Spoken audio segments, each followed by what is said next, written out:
Okay.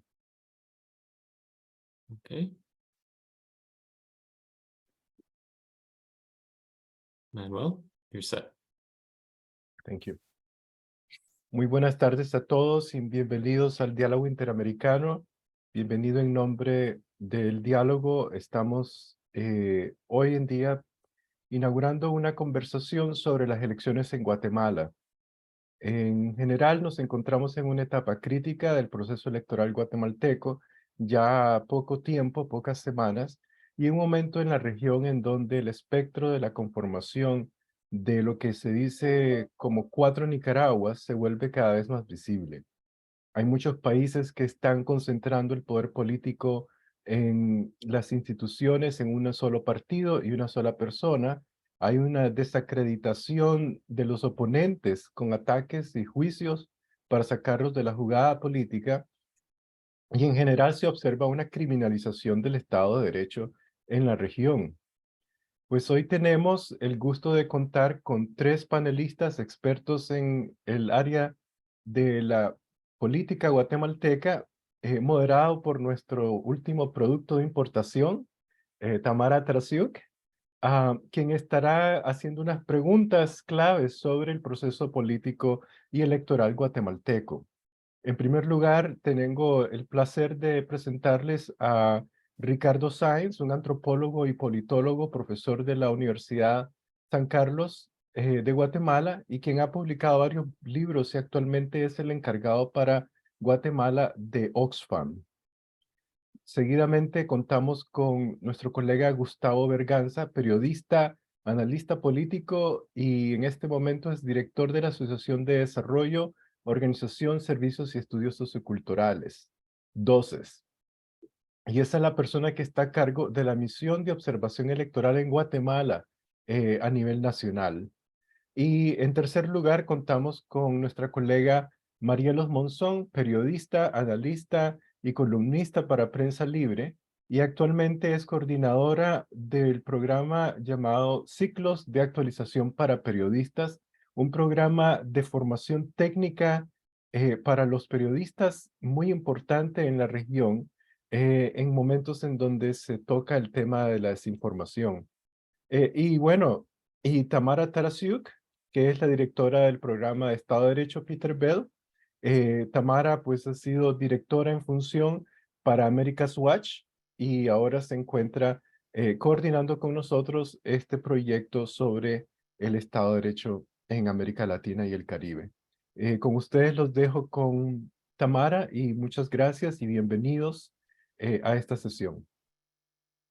Y gracias, Manuel, por la presentación. Primero, un par de comentarios de housekeeping.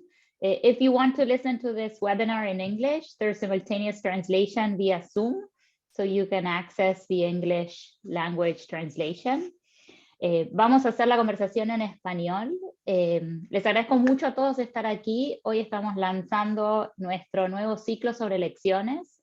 Tenemos muchas elecciones que se vienen en América Latina este año, el año que viene, y queremos generar una conversación sobre distintos ángulos interesantes sobre qué es lo que está ocurriendo en la región.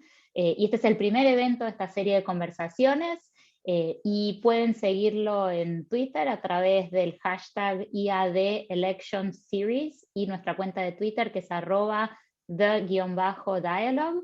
Si están en el Zoom y quieren enviar preguntas, yo voy a moderar una conversación con los panelistas y luego abrir a los comentarios de quienes están participando por Zoom.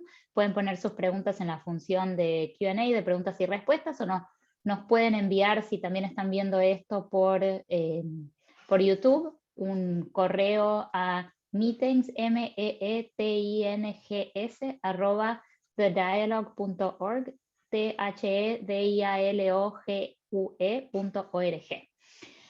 Vamos a hablar sobre la situación en Guatemala. Hay elecciones en Guatemala el 25 de junio, que son presidenciales, legislativas, locales. Hay un contexto muy preocupante en el país, con instituciones democráticas que son frágiles, que sufren de interferencia política. Hubo candidatos presidenciales de distintas partes del espectro ideológico, que cuando sus candidaturas comenzaron a tener apoyo en las encuestas fueron descalificados de la carrera electoral sin fundamentos claros. Hay una campaña electoral que ocurre en un marco de serias limitaciones a la libertad de expresión y asociación. Han ocurrido esfuerzos por parte de la Fiscalía para quitarle inmunidad a un candidato para investigarlo penalmente. Todo esto ocurre en un contexto en el cual el Ministerio Público se ha dedicado a ir en contra de fiscales y jueces que investigan la corrupción, que implicaba a quienes ejercen el poder en vez de investigar a quienes son responsables por corrupción. Los expertos que me acompañan saben mucho sobre todo lo que está ocurriendo en el país, así que vamos con ellos. Quisiera empezar por Ricardo y preguntarte si nos puedes poner un poquito de contexto. ¿Qué es lo que está pasando? ¿Cuál es el escenario electoral en Guatemala? ¿Qué es lo que estás viendo? Y creo que sería útil para el público que tal vez no sigue esto todos los días. ¿Qué distingue estas elecciones de las anteriores en el país? Bueno, buenas tardes. Muchas gracias, Tamara. Muchas gracias al público que nos acompaña. Un honor compartir con Marielos y con Gustavo.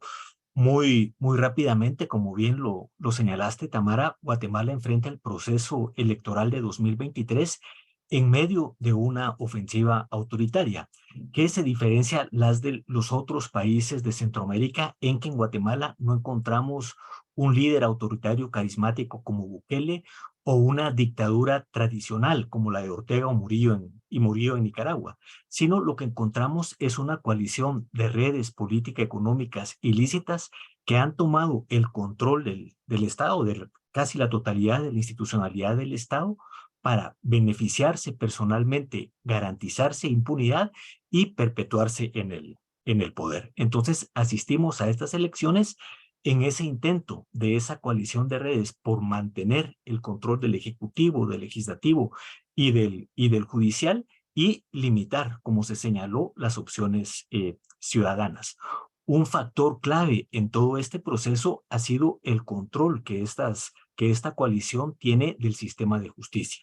Ahí empezamos por las altas cortes. Como los que siguen cotidianamente a Guatemala saben, desde hace 4 años estamos asistiendo a la continuidad indebida del mandato de la Corte Suprema de Justicia y de las Cortes de Apelaciones, que culminaron su periodo hace más de 3 años.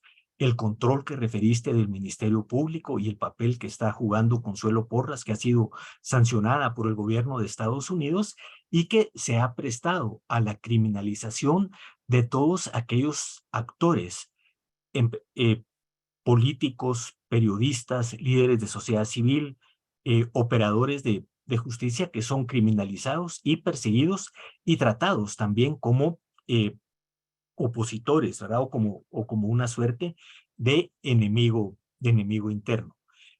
Un elemento clave también en esta estrategia de esta coalición ha sido el uso de la política exterior de Guatemala para legitimarse frente a otros gobiernos y particularmente frente a Estados Unidos. Como ustedes saben, el presidente Yamatei es el único presidente latinoamericano que visitó Ucrania.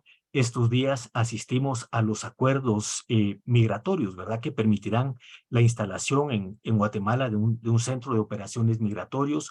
Guatemala es el único país de Centroamérica que mantiene relaciones con Taiwán, y el trabajo con los distintos lobbies estadounidenses. Utilizando este poder, este control del Estado, han interferido de manera grave en el proceso electoral. Como tú lo referiste,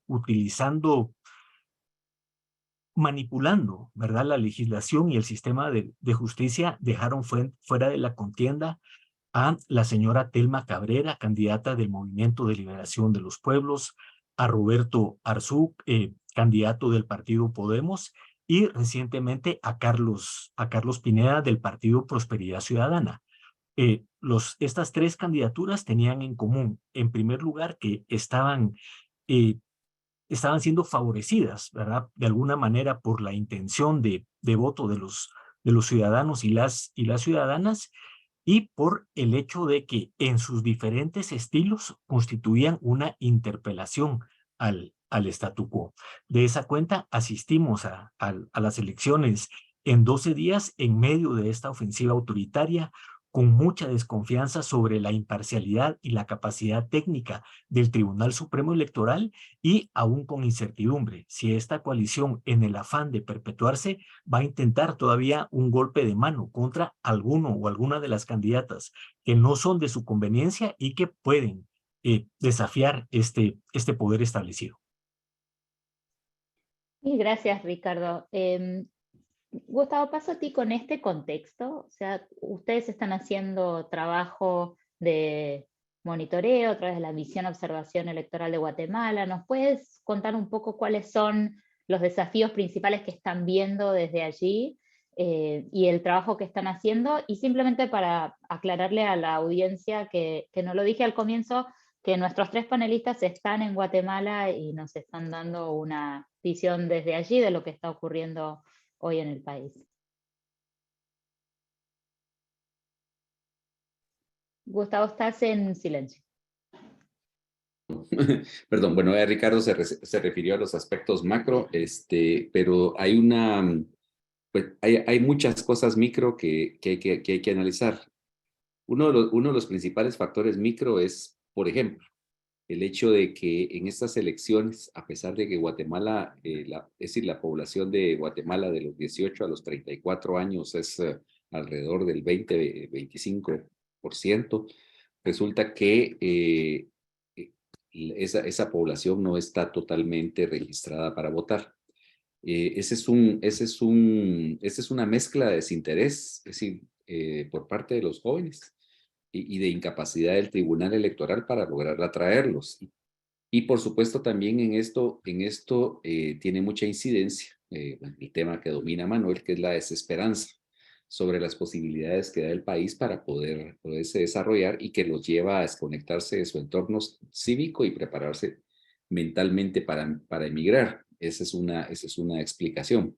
Luego, el otro fenómeno que es un reto para la misión de observación electoral es el financiamiento de las campañas. Es decir, está corriendo mucho dinero ilícito y además se utiliza de manera indebida fondos gubernamentales. El año pasado se aprobó una ampliación presupuestaria que permitía que fondos que usualmente al final de año van al Fondo Común del Estado, es decir, que regresan al erario, es decir, pudieran ser utilizados por las municipalidades y por los consejos de desarrollo para poder financiar obra pública. Y esto obviamente en lo que ha derivado ha sido en apoyo para candidatos que tienen que ver mucho con el status quo, con el oficialismo. Luego, todo esto lo hemos estado viendo por medio de observadores que tenemos desplegados de forma permanente. Son 77 desplegados en 22 capitales provinciales que notan gastos que luego no se ubican en los informes que están obligados a presentar mensualmente los partidos políticos a la autoridad electoral. Y se infiere también que en las zonas fronterizas, y la zona costera del Océano Pacífico, pues fluye mucho dinero del narcotráfico, que hay muchas municipalidades que han estado vinculadas y algunos alcaldes que han sido denunciados, e incluso algunos de ellos han sido objeto de extradición a Estados Unidos por sus vínculos con el narcotráfico. Es decir, digamos, esa fuente de financiamiento, los observadores locales identifican el dispendio y ven la ostentación con que se realizan las campañas electorales, pero hoy obviamente esto es difícil de documentar, ¿verdad? Es decir, se infiere, pero no existe el documento en donde diga estos fondos provienen del narcotráfico. Pero lo que sí hemos logrado hacer como misión electoral es documentar al menos 25 eventos que están registrados en el registro de la contabilidad del Estado, que están asociados a momentos en los cuales alcaldes o diputados o gobernadores han realizado mitines, han realizado rodeos, han realizado ferias, han hecho conciertos con finalidades electorales. Entonces lo que vemos es una campaña en donde el gobierno, en primer lugar, está por medio de sus clientes, funcionarios públicos, alcaldes y diputados, está invirtiendo mucho para tratar de impulsar a su candidato. Es decir, pues, cosa que no les ha funcionado, pues, es decir, el candidato oficial no levanta más allá del 4% de la intención de voto. Y luego tenemos el dinero ilícito que ya mencioné.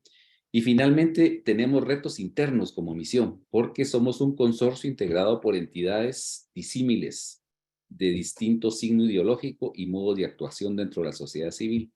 Pero este pluralismo ideológico ha sido también un blindaje para evitar que se nos achaque favoritismos o antagonismos explícitos hacia el poder político. Es decir, aquí la calificación es o que estás con el gobierno o que sos comunista. Entonces yo me quedaría ahí con esos 3 retos que tiene la misión de observación. Y gracias, Gustavo. Quisiera, Marielos, preguntarte por el rol de la prensa, porque la prensa juega un papel fundamental en cualquier elección, en cualquier país del mundo, y obviamente estamos hablando de un contexto de enormes desafíos para el trabajo de los medios independientes, y me interesaría si nos puedes poner un poco en tema sobre el papel de la prensa en el país en general, cómo ha sido el ejercicio de la prensa independiente, y en el contexto electoral y un poco más amplio en el país. Muy bien, muchas gracias, Tamara, y gracias al Diálogo Interamericano por la invitación, a Manuel y a quienes nos ven y nos escuchan, pues muy buenas tardes. Un placer estar aquí y compartir con Ricardo y con Gustavo este espacio. Efectivamente, como ya decían los colegas y como tú decías, estamos atravesando, periodistas y medios independientes, enormes desafíos. Más que desafíos, yo diría que nos estamos enfrentando actualmente a una situación de emergencia como la que no habíamos vivido desde la firma de los acuerdos de paz hace 30 años. Este es un contexto de acoso a la prensa independiente. Hay una estrategia muy bien delimitada que tiene como fin silenciar e instalar en Guatemala una única narrativa, y esa narrativa le podríamos llamar como la narrativa pro corrupción y pro impunidad. Nos estamos enfrentando, ya lo decía Ricardo, a lo que yo llamaría un autoritarismo corporativo, ¿verdad? Es una alianza de los poderes fácticos del país, políticos y empresarios corruptos, operadores de justicia cooptados, exmilitares de la contrainsurgencia que son violadores de derechos humanos, poder económico emergente y un ingrediente más preocupante que son las redes criminales. Todos ellos son un combo autoritario, y uno de los blancos que tienen en este pacto de impunidad somos las y los periodistas y los medios que no llegan a controlar. Entonces, básicamente, lo que estamos viendo es que esta persecución que se está dando en contra de diferentes actores, como tú bien decías, fiscales y jueces anticorrupción, autoridades indígenas, líderes sociales, activistas y manifestantes, también está acelerando el retroceso del país en términos de Estado de Derecho y, por supuesto, de libertad de expresión. La prensa crítica, porque claramente hay que decir que hay algunos medios que están aliados al poder. Por ejemplo, el monopolio de la televisión y también otros medios. Pero esta prensa crítica que fiscaliza al poder, y no solo en Guatemala, sino en el resto de Centroamérica, yo diría que se está convirtiendo en la última trinchera de la defensa de las democracias. Y eso lo sabe este pacto de impunidad, este pacto de corrupción. Y como no están logrando silenciarnos, a pesar de que en este momento en nuestro país hay una cacería contra periodistas que tiene 2 objetivos, el exilio forzado o la cárcel. Por ejemplo, lo estamos viendo en el caso del periodista José Rubén Zamora, que ya tiene 3 procesos y que ayer le abren un proceso por no haber firmado una boleta de migración. O sea, es una cacería realmente, y la criminalización contra 8 columnistas y periodistas del periódico, además, digamos, de la criminalización contra colegas que están en medios comunitarios. Entonces, digamos, en ese contexto es que estamos las y los periodistas ejerciendo nuestra profesión. Y con excepción de aquellos medios aliados al poder, estamos dando una batalla en las salas de redacción. Una batalla por informar a la población, una batalla por transparentar aquello que los sectores del poder y los sectores criminales quieren mantener ocultos, pero también estamos dando otra batalla, digamos, que es la de la defensa del derecho de las personas a saber. Entonces nosotros siempre decimos, cuando silencian a un periodista, en realidad no solo están quitando nuestro derecho a expresión o la libertad de prensa, le están quitando a la población su derecho a saber para tomar decisiones. Y efectivamente eso es lo que quieren lograr. Una elección se trata de elegir, se trata de que las personas tengan suficiente información para elegir al candidato o candidata de su preferencia. Y lo que están haciendo es vedando ese derecho por la persecución a la prensa y a los medios independientes, pero también vedando ese derecho a las personas de elegir y ser electas. Y termino diciendo que lamentablemente estamos ante una elección de las cartas marcadas. Esto ya no es una elección democrática. Aquí vamos a ir a elegir entre aquellos candidatos y candidatas que el Pacto de Impunidad y Corrupción nos quiere dejar votar. Sacaron a candidatos y candidatas que no les parecían cómodos. Están sacando además a todos aquellos que le pueden hacer un contrapeso a los candidatos que quieren dar la continuidad. En ese contexto, ¿cómo vemos el papel de la prensa? En ese momento lo vemos muy trágico. ¿Por qué? Porque si cambia la elección y gana un candidato de este pacto, vamos a tener más criminalización, vamos a tener más exilio, vamos a tener más autocensura.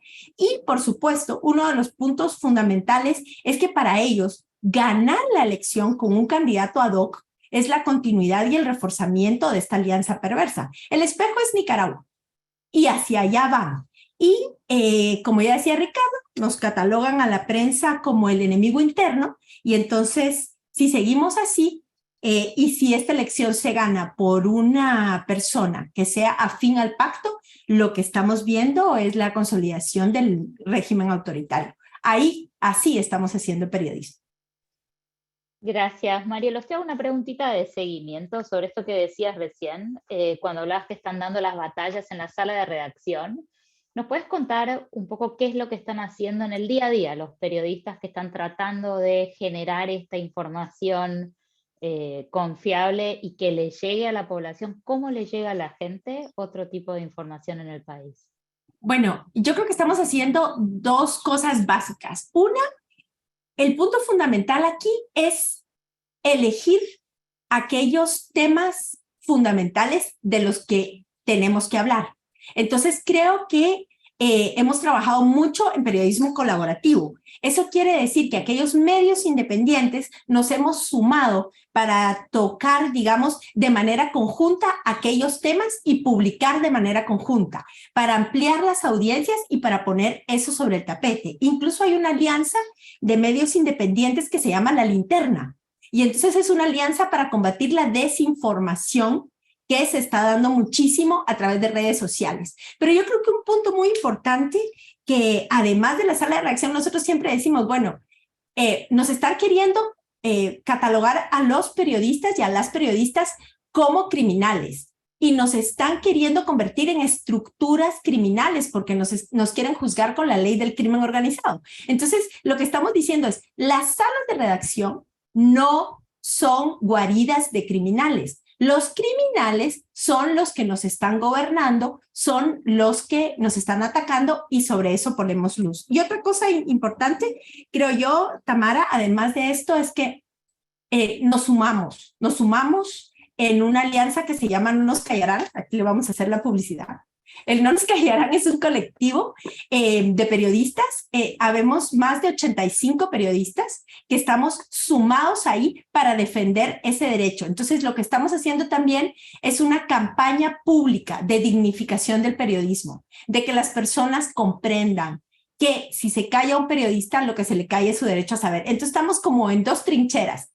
En la información, digamos, del día a día, en la información colectiva y en el tema de la defensa de libertad de expresión. Ahora sí te digo, está siendo difícil. Hay colegas que ya se están autocensurando, lo entendemos. Hay colegas que sí están pensando, yo ya no quiero cubrir el tema político o el tema judicial, y hay medios que están haciendo un cambio en su agenda, porque haber llevado preso a José Rubén Zamora, pedir 40 años para él, es un mensaje ejemplificante. O sea, hay muchos colegas que están diciendo, si eso se lo hicieron a un periodista del prestigio y del, digamos, de los años que tiene José Rubén Zamora, nos lo puede hacer a cualquiera. Entonces, sí nos estamos debatiendo en ese tema, ¿no?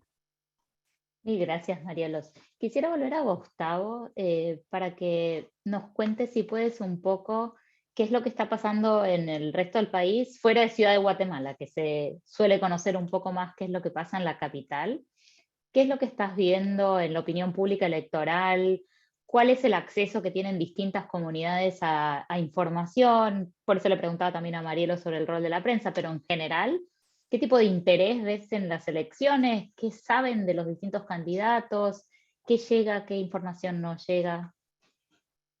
Mira, a mí, yo trabajé durante la época de la pandemia promoviendo la vacunación en comunicación para cambio de conductas. Y una de las cosas que me sorprendió durante ese breve tiempo que estuve trabajando fuera del área de la comunicación política, que es muy fuerte, fue darme cuenta de la gran penetración que tienen las redes sociales, incluso en áreas alejadas del país.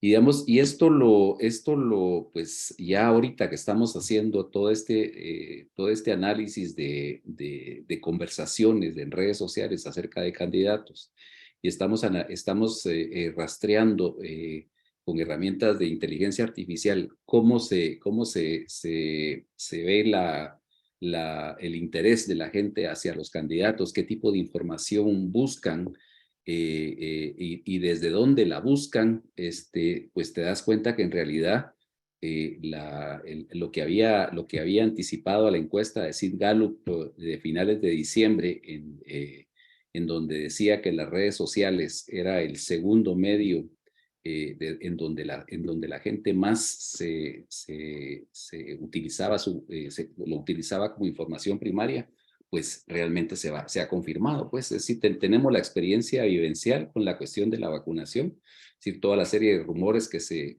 diseminaban, y toda esta experiencia que hemos hecho a base de la utilización de herramientas de inteligencia artificial para analizar ese rastreo de documentos y también analizar las conversaciones en medios de comunicación, en redes sociales. Es decir, y este es algo interesante, pues, porque es decir, si bien es cierto, la mitad del país está bajo el nivel de pobreza, es decir, tú ves que este país tiene más teléfonos que población. Tenemos 24.4 millones de celulares y tenemos una población que oscila entre 16 y 17 millones, ¿no? Y el 90.5% de esto es telefonía celular. La mayoría de telefonía que se utiliza aquí en Guatemala es el llamado prepago, ¿no? Es decir, no son líneas que tengan un contrato. Y la mayoría de esos paquetes que ofrecen de uso relativamente de bajo costo, es decir, incluye el uso de TikTok, el uso de Facebook, el uso de WhatsApp. Entonces, eso lo que nos muestra es que realmente el modelo de comunicación de masas ha cambiado en Guatemala. Y, en efecto, Internet y las redes sociales pues son ahora las principales fuentes de información, lo cual tiene una implicación también en lo político, porque anteriormente el consorcio de los canales de televisión, es decir, que son 4 canales de televisión abierta que pertenecen a un solo empresario, Ángel González, que tiene cadenas de televisión en El Salvador, en Nicaragua, en Costa Rica, en Ecuador, en Perú, en Chile, en Argentina también. Es decir, pues era el kingmaker de la política aquí en Guatemala. Y lo que vimos sorprendentemente es que un candidato que no recibió una sola nota de cobertura en sus canales y que incluso era ignorado en los medios convencionales impresos, en los medios de radio y en algunos portales de información, resulta que en un momento dado fue el candidato que encabezó las encuestas de opinión, ¿verdad? Es decir, con una gran carga de gente que lo apoyaba, que no era solamente de la ciudad de Guatemala, sino que también del interior del país. Entonces, lo que vemos es que sí hay una incidencia, hay un gran interés, hay un gran en las elecciones. Es decir, que se traduce en ese tipo de búsquedas que nosotros identificamos por inteligencia artificial, y luego también en las conversaciones que se dan en TikTok. TikTok es impresionante, que se ha convertido en la herramienta por excelencia para difundir mensajes políticos, ¿verdad? Por la gran facilidad que tiene de trasladarse, de copiar los videos y trasladarlo a otras redes sociales, ¿no? Y esto, pues eso es actualmente el panorama mediático que hay en Guatemala, ¿verdad? Es decir, en primer lugar tenemos todavía, supongo que a esas alturas ya habrá bajado un poco más la televisión, en segundo lugar las redes sociales, en tercer lugar tenemos a los canales de cable, en cuarto lugar tenemos a Internet en general, y en quinto lugar tenemos a las cadenas de radio. Entonces, yo te diría que ese es el panorama de cómo se informa la gente en todo el país ahora, y que ha sido determinante también para elevar a candidatos y también para que caigan, como ya explicó anteriormente Ricardo.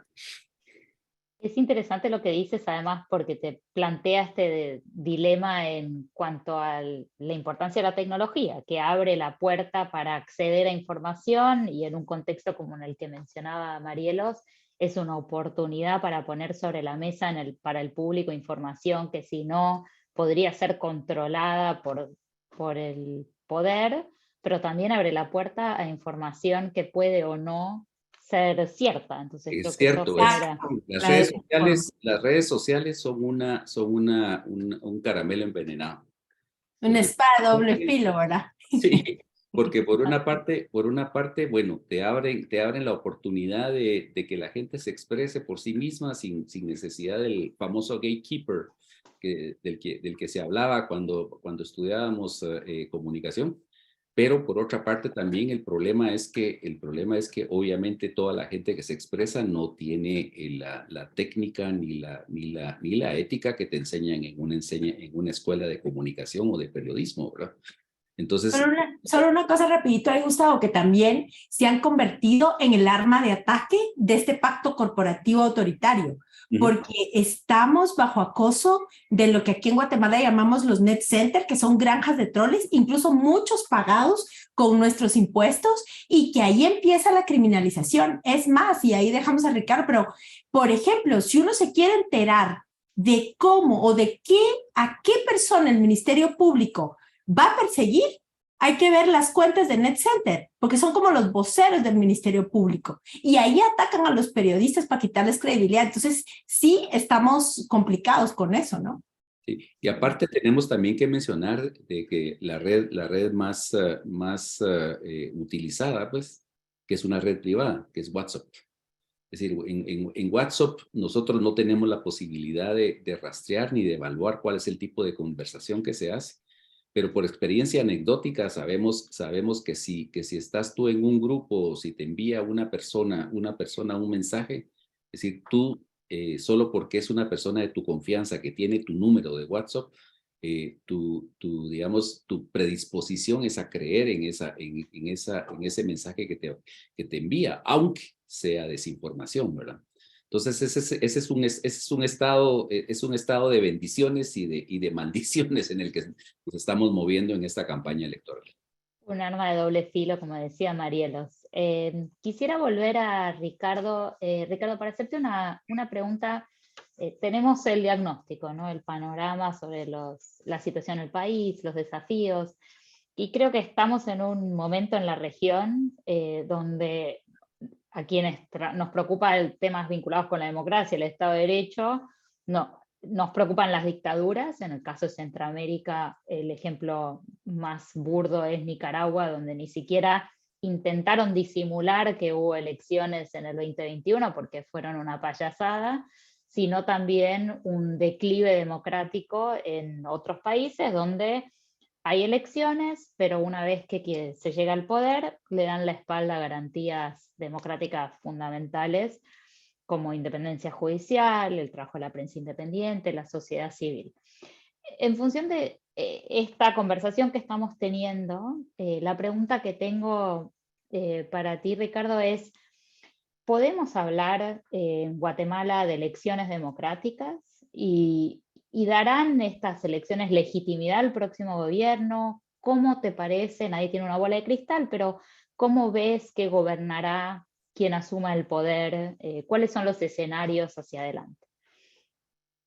Muy bien, pues una pregunta compleja, ¿verdad? Como muchos de ustedes pudieron leer a principios de año, este Centro Variedades de Democracia hablaba ya de que Guatemala ya no era, digamos, una democracia, sino que era considerada una autocracia electoral.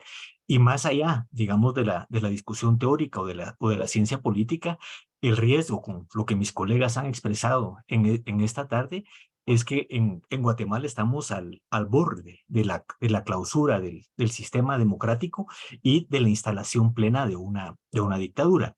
Y ahí se instala un dilema para actores de sociedad civil, para las misiones de observación, tanto la de la UE como de la OEA, como la misma misión de observación de la sociedad civil en Guatemala. ¿Cómo calificar un proceso electoral en el que la exclusión de 3 de los candidatos más importantes o con mayor preferencia del voto fueron excluidos con trucos legales? ¿Cómo vamos a calificar una elección en la que lo que se pretende es imponer claramente, y hay que decirlo con nombres y apellidos, a las y los candidatos favoritos, ¿verdad?, de esta coalición? Manuel Conde en primer lugar, ¿verdad?, que es el candidato del partido oficial, y como lo refirió Gustavo, se han invertido, creo yo, centenares de millones de quetzales en una campaña que tampoco despega. Suri Ríos, de la coalición Valor Unionista, que expresa justamente la coalición entre las mafias militares del riosmontismo y del ferrejismo con el conservadurismo corrupto también del arzuismo, y el papel de Sandra Torres legitimando eso. Entonces, con la exclusión de los principales candidatos opositores y la imposición de estas candidaturas, pues es muy difícil hablar de la legitimidad de un proceso electoral. Sin embargo, sí podemos señalar, y viéndolo desde la perspectiva de los ciudadanos, cómo los hombres y las mujeres de Guatemala, intuitivamente y de acuerdo con lo que nos dicen las encuestas, han tratado de jugarle la vuelta al sistema. Es decir, los candidatos que se pretende imponer son estos, y las preferencias electorales van por otro lado. Cómo, pese a este cierre del sistema democrático, este cierre en contra de la sociedad civil, tenemos un campo de partidos progresistas que también ha involucrado a líderes y lideresas de la sociedad civil que buscan desde el Congreso, desde las alcaldías y desde el mismo Ejecutivo contener esta ofensiva autoritaria e iniciar el rescate del Estado de Derecho. Entonces es difícil en este momento afirmar, pues ya está hecho el fraude, ya no hay nada que hacer, o esperar, ¿verdad?, hasta el momento de los resultados, ver la capacidad que tenga el Tribunal Supremo Electoral para darle certeza a los eventuales resultados, y la posibilidad de que el cambio en la composición del Congreso, eventualmente un cambio en el Ejecutivo que no signifique la consolidación de esta coalición, pueda abrir justamente pequeñas, digamos, posibilidades para rescatar el Estado de Derecho y reconstruir la institucionalidad democrática. Pero sin ninguna duda, la exclusión de estas tres candidaturas es una alteración gravísima de la voluntad de los ciudadanos y efectivamente afecta gravemente el proceso electoral. Creo que es importante lo que dices porque el tema electoral no es el día de las elecciones o el día del voto, sino todo este contexto del cual estamos hablando. Gustavo, ¿querías agregar algo? Sí, yo creo que para el panorama electoral se pinta sumamente complicado. El presidente o la presidenta que resulte electa va a tener el gran problema de que, dada la gran dispersión de partidos que hay, es decir, tenemos 29 partidos participando y tenemos 24 binomios vicepresidente, vicepresidente compitiendo. Es decir, lo que va a hacer es producir un Congreso sumamente dividido, en donde probablemente el candidato ganador no va a tener la mayoría necesaria como para impulsar sus planes de gobierno. Es decir, entonces, digamos, en ese contexto, es decir, lo que podemos anticipar es, por ejemplo, un grupo de diputados grande que va a pertenecer probablemente a la UNE, 40 dentro de 160 que consta el Congreso de Guatemala. Es decir, probablemente si gana Edmond Mulet tendrá una bancada que no va a rebasar los 25 diputados y así se van a ir desgranando poquito a poquito. Entonces lo que vemos en ese contexto es que o se negocia o se compran votos. Es decir, no se ve realmente, digamos, una perspectiva de cambio solamente con la mera elección de un candidato que no esté comprometido con los grupos de poder dominantes en este momento. Muchas gracias, Gustavo. Tengo una última pregunta, tal vez para todos, si quieren, con un par de minutos cada uno.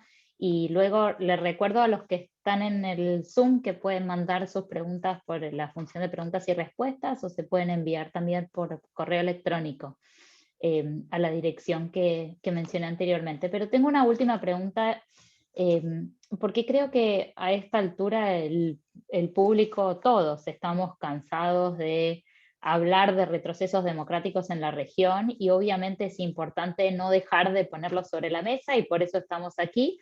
También creo que es valioso identificar oportunidades para incidir y para frenar un mayor declive democrático en la región en general y hoy estamos hablando de Guatemala.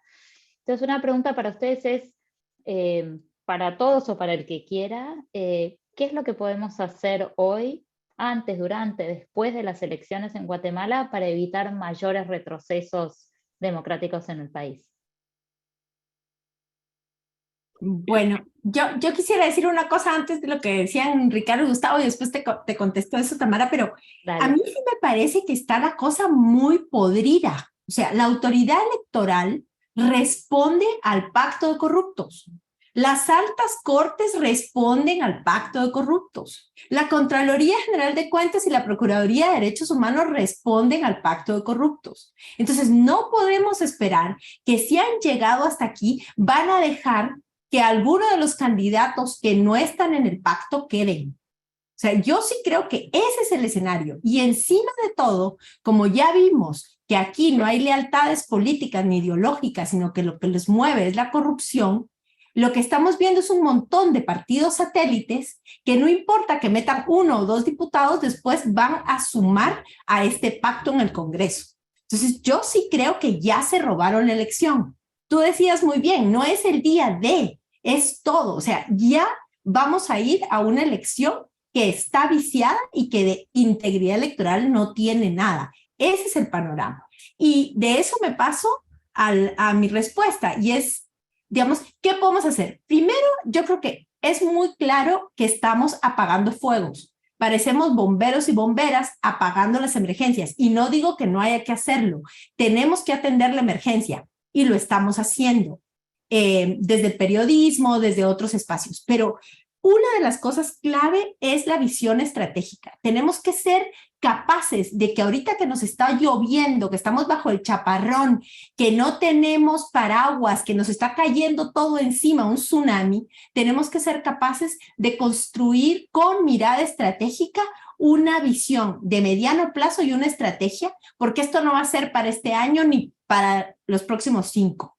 Esa es la primera gran cosa que tenemos que hacer. Y algo que tal vez sí quisiera decir es que lo tenemos que hacer juntos y juntas. Ahorita ya no es momento de ver nuestras diferencias. Tenemos que estar en el mismo barco, no importa tanto el espectro ideológico, aquellos que queremos rescatar la dignidad y la democracia de Guatemala. Porque así como los señores y señoras corruptos se juntaron todos con sus miles de diferencias para sacar a la CICIG y parar las investigaciones y dejaron las diferencias, ¿saben qué? Peleémonos después. Eso es lo que tenemos que hacer ahorita. Decir, muy bien, tenemos diferencias, estas son nuestras agendas distintas, pero juntos y juntas y después nos peleamos. Y juntos y juntas para enfrentar al verdadero enemigo. Y tercer punto, la comunidad internacional. O sea, yo pienso claramente que somos las y los guatemaltecos, las y los centroamericanos los que tenemos que rescatar nuestros países. Eso es indudable.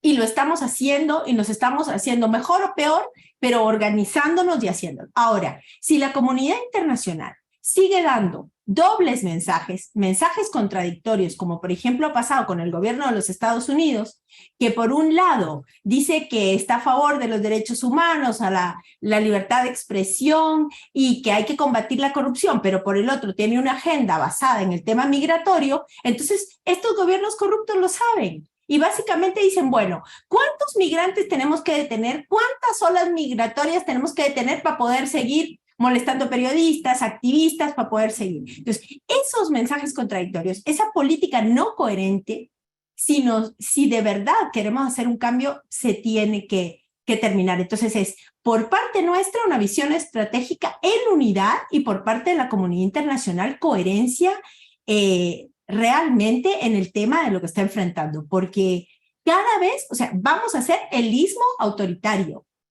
Le funciona mucho a los Estados Unidos tener en lo que ellos llaman el patio trasero todos los países como Nicaragua. Entonces yo creo que ahí esos son los retos, digamos, de cara al futuro. Ahora, que nos está lloviendo y que esto no va a cambiar ni con la elección, ni en el cortísimo plazo de los próximos 5 años, definitivamente muy pesimista, pero me parece que no.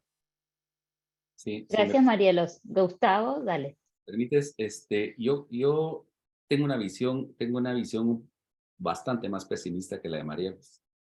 Sí, Que ya era bastante pesimista. Que ya era bastante pesimista, porque yo creo que lamentablemente nosotros somos víctimas en este momentito de la geopolítica.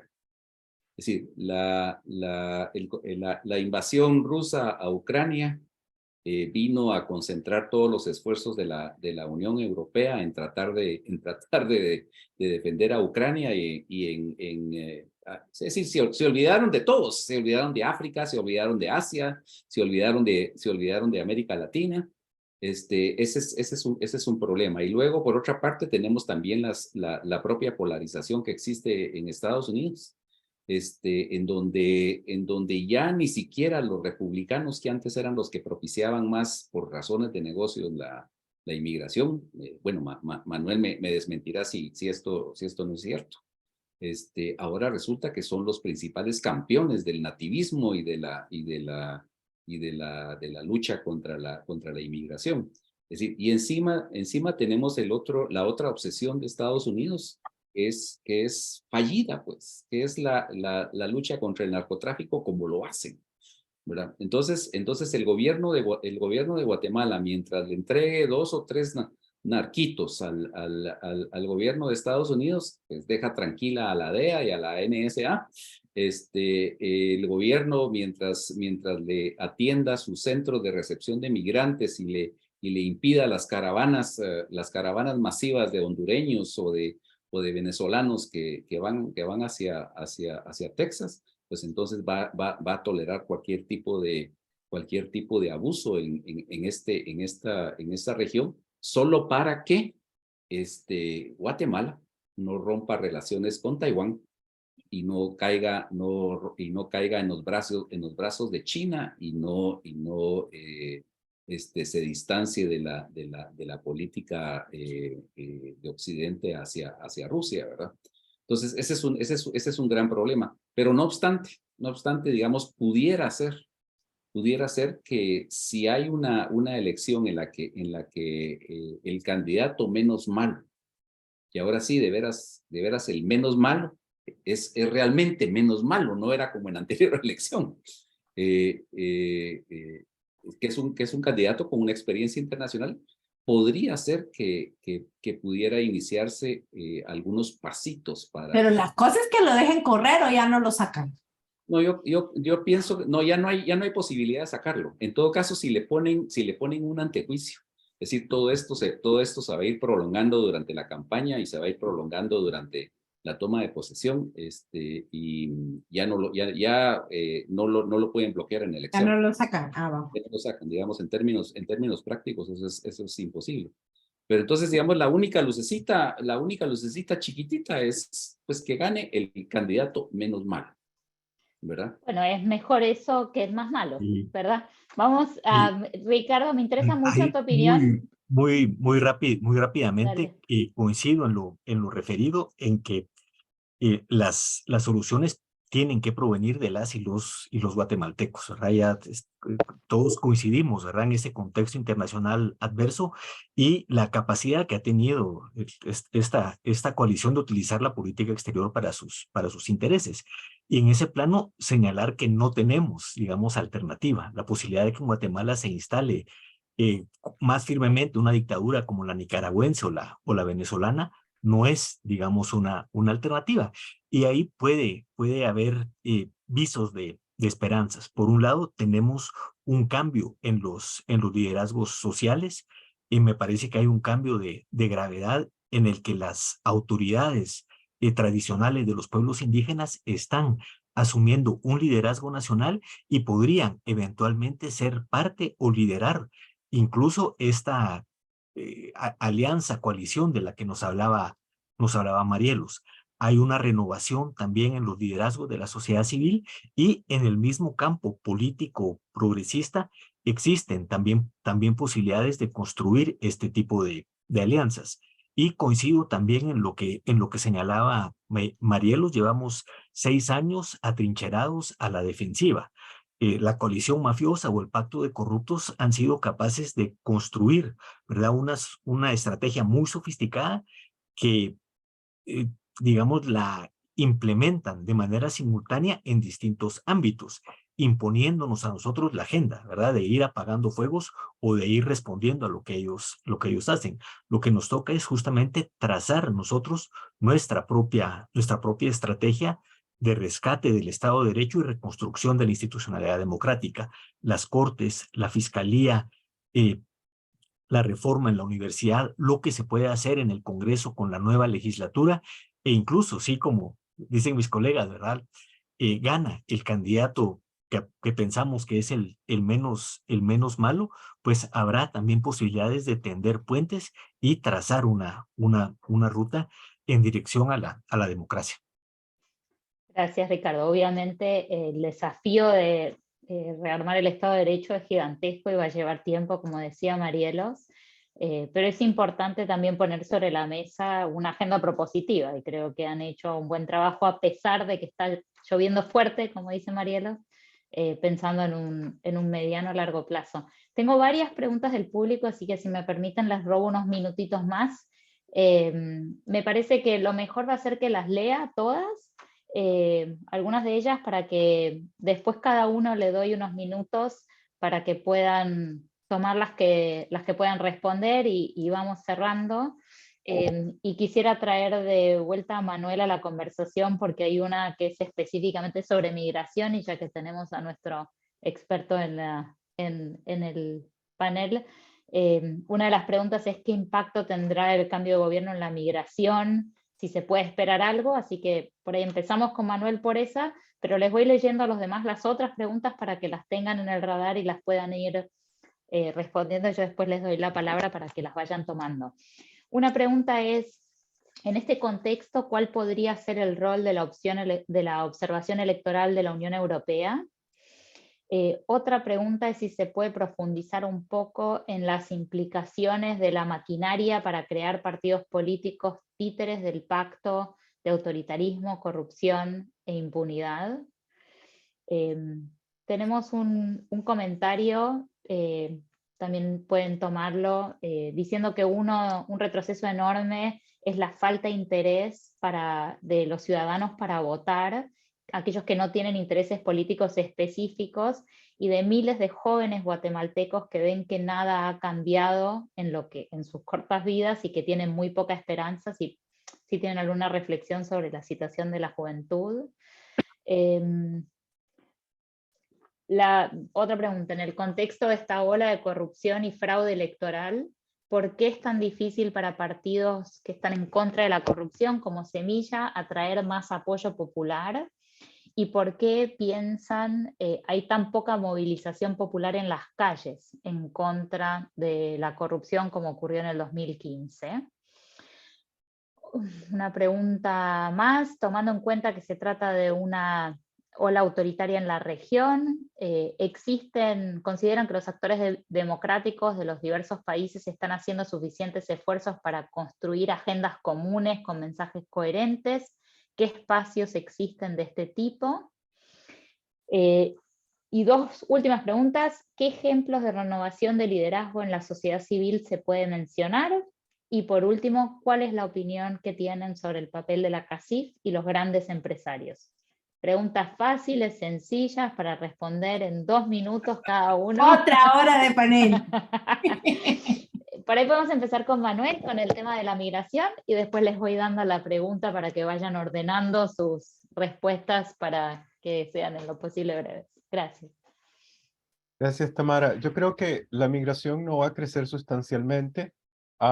De hecho, la migración guatemalteca ha venido declinando desde el periodo de la pandemia, desde el 2020. Es decir, hay un aumento fuerte de más de 300.000 personas. De Guatemala salieron en el 2021 400.000 personas.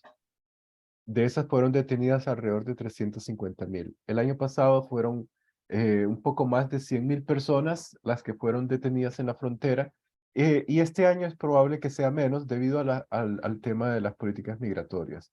Lo que sí es importante tener presente es que el principal determinante, acompañado con el tema económico, es el aspiracional. El sentido de pertenencia a Guatemala está vinculado con la aspiración que yo tengo hacia un futuro, y eso no es muy positivo. La mayoría de los guatemaltecos con intención de migrar creen que la situación no va a cambiar. Y esa perspectiva del status quo, pues realmente no es aliciente. Y yo creo que aquí un editorial nada más de 15 segundos es, yo creo que realmente Guatemala está pasando por, además de lo que menciona Marielos, de esta tensión entre el desequilibrio entre la política migratoria y la política exterior de Estados Unidos, que no están emparejados. Realmente se está pasando por la consolidación de lo que Alberto Torres hablaba de los poderes fácticos, que se produce básicamente justo antes de la llegada de Otto Pérez, y que ahora se está pasando por una contradefensa, una ola defensiva de parte de esos poderes fácticos de tratar de prevenir que un sistema justo prevalezca. Yo sí creo que hay perspectivas un poco más optimistas. No sería tan cínico de pensar que la situación está perdida. Hay cambios importantes en la base económica guatemalteca que no hay que subestimar, especialmente dentro del contexto maya, y que de alguna manera va a incidir más allá de un proceso electoral. Sin embargo, sí, la situación está bastante complicada, y creo que la construcción de la confianza mutua debe empezar por ver las consecuencias de lo que puede pasar en Guatemala a 10 años de la continuidad de este tipo de ejercicio discrecional de la legalización, del uso de la ley para intereses grupales. Y gracias, Manuel. Bueno, le doy la última palabra la última oportunidad de tener la palabra a cada uno de ustedes para ir cerrando. Pueden tomar las preguntas que vayan queriendo responder. Empezamos por Ricardo. Muy bien, muy rápidamente. Yo quiero abordar un poco el tema de sociedad civil, ¿verdad? Que preguntaban ahí sobre el cambio de liderazgos. Pues daría para mucho, pero tal vez enfatizar nuevos actores, ¿verdad? El movimiento feminista diferenciado del movimiento de mujeres, digamos, más tradicional, que el 8 y 9 de marzo del año pasado reaccionó, ¿verdad?, a la aprobación de la ley de la familia, y junto a los colectivos de las diversidades y las disidencias sexuales hicieron retroceder esa legislación. Esto puede ser algún ejemplo, ¿verdad?, de este cambio en la sociedad civil. Lo que referí de las autoridades de los pueblos indígenas, que son pueblos, ¿verdad?, no es en sentido estricto sociedad civil, y decenas de colectivos de jóvenes que en la ciudad y en el campo están irrumpiendo y que tienen una diversidad de agendas, desde muy localizadas hasta agendas políticas de carácter nacional. Sobre el CACIF y las élites empresariales, ahí existen, ¿verdad?, en la discusión dos interpretaciones. Una que plantean que los mismos grupos empresariales ahora son rehenes del pacto de corruptos, es decir, si se salen también pueden ser criminalizados y perseguidos, y otra que creo que es la correcta, que son cómplices activos de esta captura del Estado. ¿Y esto por qué? Porque se están beneficiando como nunca de un modelo económico depredador, que además se complementa con los ingresos de las remesas, y que mantiene, ¿verdad?, una economía de servicios que permite cada vez una mayor concentración económica y beneficio económico de estos actores. Finalmente, el tema de las protestas. Como lo refirió Marielos, ha habido una estrategia ejemplificante, ¿verdad?, de casos. La represión violenta de las protestas del 21 de noviembre de 2020 marcaron un antes y después. Yo soy profesor universitario y las y los alumnos me comentaban, fue la primera vez que conocieron la represión. Un pelotón antimotines golpeando y capturando, el uso de bombas lacrimógenas, dos de las personas que estaban protestando que perdieron los ojos. Y derivado de este caso, la situación jurídica de Dancy Cinto y Dulce Archila, dos activistas sociales, ¿verdad?, que permanecen como rehenes del sistema de justicia por estos casos. Con estos ejemplos, pues ya los jóvenes se la piensan dos veces antes de salir a las protestas. Mil gracias, Ricardo. Marielos, tus últimas reflexiones. Gracias. Mis últimas palabras, las del estribo, dicen por aquí. Así rápidamente, bueno, sobre el tema de lo que estamos viendo con el tema del retroceso y el papel de CACIF y de los grandes empresarios, yo creo que no podemos hablar de la totalidad del CACIF ni de la totalidad de los grandes empresarios, pero creo que sí podemos hablar de actores que están dentro de estos sectores, que forman parte de este pacto de impunidad y que además empezaron a quitarse esas telarañas de que no se juntaban con grupos del crimen organizado o del narcotráfico, porque cuando se vieron asediados, algunos de ellos, por las investigaciones de CICIG y del MP que estaban fundamentadas, entonces no les importó sentarse a la mesa con estos actores y formar este frente común. O sea, estas personas son parte de este monstruo que ya decía yo de 5 cabezas. O sea, es como una medusa autoritaria, no un líder específico, y tienen muchísima responsabilidad. Y además hay que decir que cuando uno habla de fundaciones o de organizaciones que están, digamos, peleando en los tribunales y tienen esta parte de los net center, también de dónde viene ese dinero. O sea, hay un financiamiento claro por ahí. El otro tema de dónde estamos viendo también si se están haciendo suficientes esfuerzos para construir agendas comunes. Era un poco lo que yo hablaba de la necesidad de que la agenda común pase a ser la que es urgente en este momento. Probablemente tengamos que poner una pausa en nuestras agendas sectoriales o de grupos y tener una agenda común de rescate de la democracia que sea común a todos aquellos y a todas aquellas que quieren detener esta hemorragia.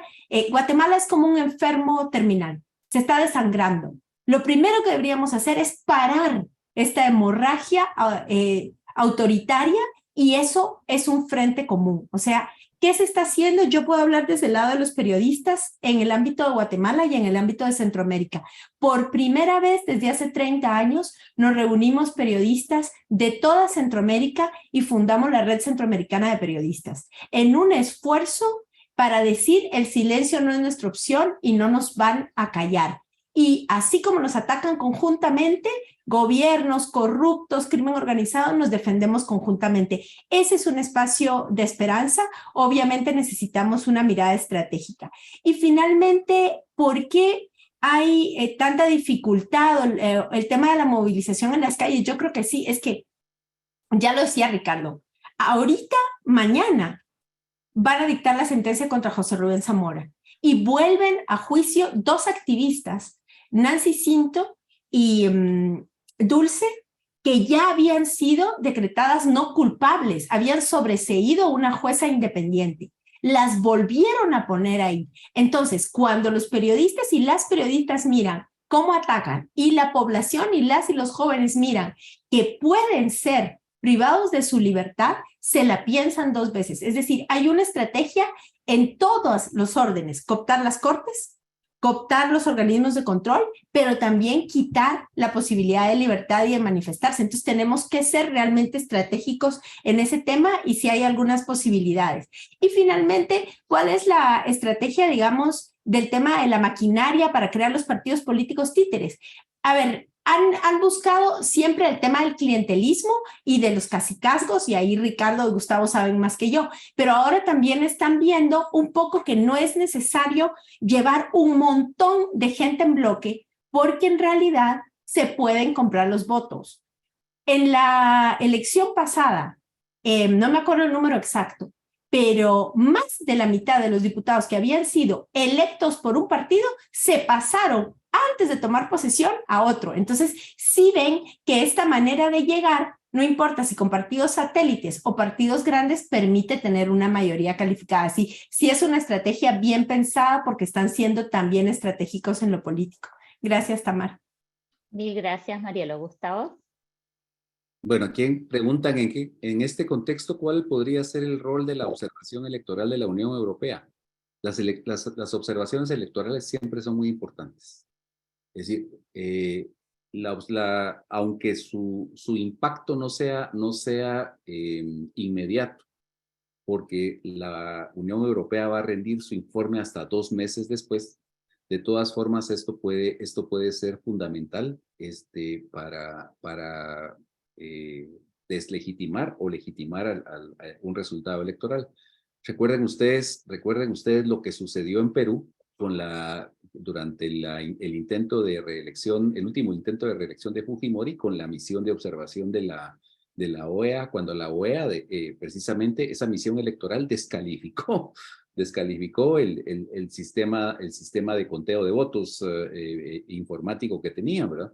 Es decir, causó una crisis y al final de cuentas terminó renunciando Fujimori y después se fue su operador de la policía secreta, etcétera, y hubo un cambio, por lo menos entró viento fresco durante algún tiempo en Perú. O sea, digamos, las misiones electorales pueden ser útiles y pueden ayudar a legitimar o a deslegitimar un proceso electoral y eventualmente a provocar un cambio, como sucedió en Perú. Luego, hablando de los partidos políticos corruptos, es decir, lo que urge realmente es una revisión profunda del sistema electoral. Yo no sé si estará de acuerdo Ricardo conmigo, pero digamos, uno de los grandes problemas que tiene este sistema es la facilidad con la que ahora se hacen partidos políticos. Es decir, que es una contraposición a lo que sucedía durante los gobiernos militares antes de 1985, en donde los partidos iban saliendo por cuentagotas, ¿verdad? Es decir, ahora los partidos salen como hongos después de un aguacero de primavera. Entonces hay que hacer una profunda reforma electoral que ponga requisitos para que no haya tantos partidos satélites. Y luego lo que es muy importante también es tal vez cambiar el sistema de asignación de diputaciones, porque tal y como está ahora el sistema de Hunt, lo que sucede es que los votos reales que tiene un partido político, al final de cuentas, no se reflejan en un número de diputados y de bancadas, porque el sistema de Hunt privilegia a las minorías.